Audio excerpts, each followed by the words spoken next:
Hello, welcome back to Blue Harvest Vintage Toys. Been having a bit of a jig around, and this is my new layer shelf. It's had to be expanded. I'm really sorry that I've not put any videos up for a while. I've been having a new boiler put in, believe it or not, and some radiators. So I've got hot water and I've got heat now. But the down point is that the workmen knocked over my Princess Leia little lot there, and the black blaster has gone missing. So if anybody out there has got one spare, let me know, please. I found all the others. I found the blue ones, the little pilot indoor blaster, whatever you want to call it. But unfortunately, the most expensive one, ironically, is missing. But that's all for later. Today's video is just going to be a bit of an update and a look at my new Knight 2000.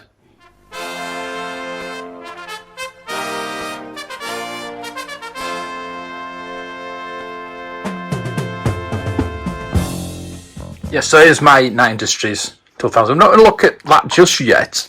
What I want to look at is my collection of Pontiacs. These are obviously all Matchbox. These Mr. John Baldry sent me, which are different companies. This is the Majorette one, which looks more like the Knight Rider. There's this one that I don't know what it is because it's got a raised bar. It's like a raised bar China COO, but it's a raised bar without any. It's actually a pretty good car. The doors open and everything like that. Doing that as well? No, I don't do on that one. That's got oversized wheels for Majorette. It's not too bad, and that's a Hot Wheels version. John at Super Awesome Geek Show sent me a carded Hot Wheels 84 Pontiac Firebird. As you may know, the Pontiac came out in 82, I think it was 81, 82, for the Knight Rider series, and that's why it looked so good. Is nobody actually ever saw the Pontiac before. And it looked futuristic back then. And this is the 1982-83 Matchbox catalogue, where this prototype has never been seen. Obviously it does exist because it's the picture of it there, so some rep or Matchbox employees probably got that, and there you go. Look out for the terrific new models during 1982. So it was big back then. So this is the 1983 catalogue, where you've got red Trans Am. There is the red. That's the same car, but it's got black trim instead of white. And there are so many different variations of the Pontiac that you can get. This is the Convoys.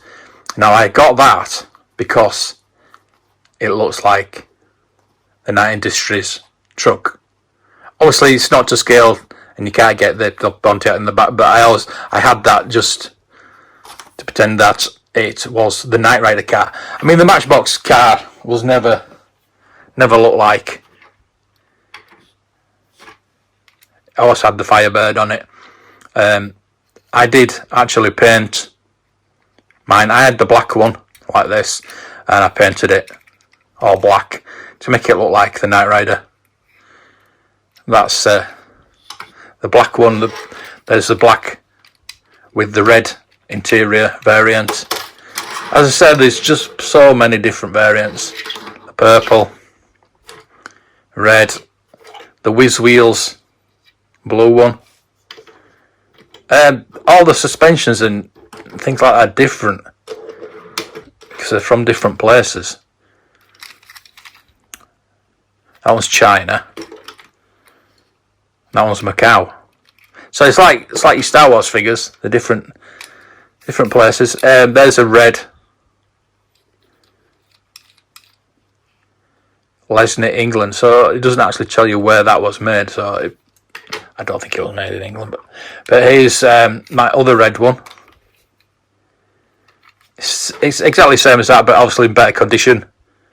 Got the same colour interior, things like that. But it has the box. It has the...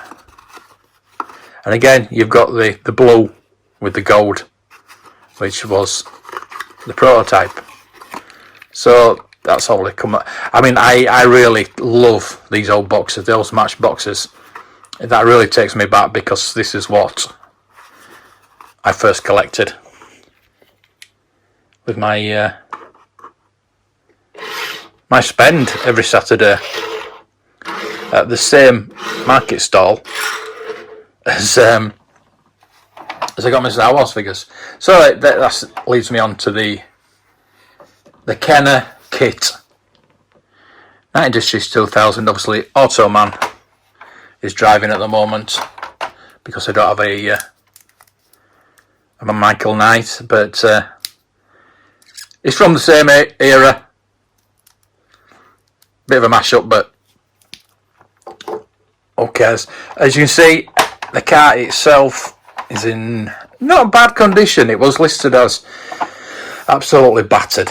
There's a crack in the thing there, but you cannot see. I'm not bothered. To be honest with you, I love this. I love it. I keep looking at it, and I really do love it.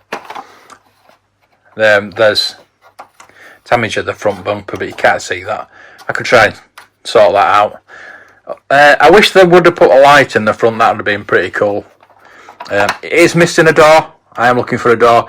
If there's any 3D printers out there that can make me a door, because I don't think I'll be able to find one in the aftermarket. What I'm going to do, if there's someone out there, I could send you the other door and maybe mirror it and just try and get me another door, just to make it look better. I mean, it does display well like that, and it would be better with Michael Knight, but the Automan is pretty cool. So yeah, it does take batteries, and that is why this happens. What is our next mission? Yes, it talks. It's absolutely fantastic. It talks. When I got it, as it was listed, it wasn't working. There was no talking, things like that. Now I've seen Mr. John Baldry has put videos up on fixing his, but the thing is, it's a little record player that's in the back, and it's really complicated. It's so complicated. It's similar to the one, I think it is the same one that is in the Imperial Troop Transporter from the Star Wars line, but it's a little record. So what I had to do is I had to get the rubber band, put it back onto the motor, get the motor working to start with. That was the main problem. But putting it all back together, the lid, as you press down on that, you see it's up and down on the speed of the thing. But that, I'm not bothered about that. As you press down that, there's like a lever that presses a button that obviously presses inside the motor, and the button itself was damaged, and the spring was out of line. So I put the spring back in, and because the button was damaged, the spring kept flying off. So I glued the spring in, but then that made the button stick. So I was working on it till about 2 o'clock in the morning, and then I left it, and the next morning it was still sticking. So I lubricated it, and lo and behold, it started working. And touch wood, it has kept working. Your reflexes are slow. But there is a little, you can see that inside there, there's a little slidey button that makes it go slower and faster. Now I've got it right to the top, because it's here on there, it's all over the place. What is our next mission?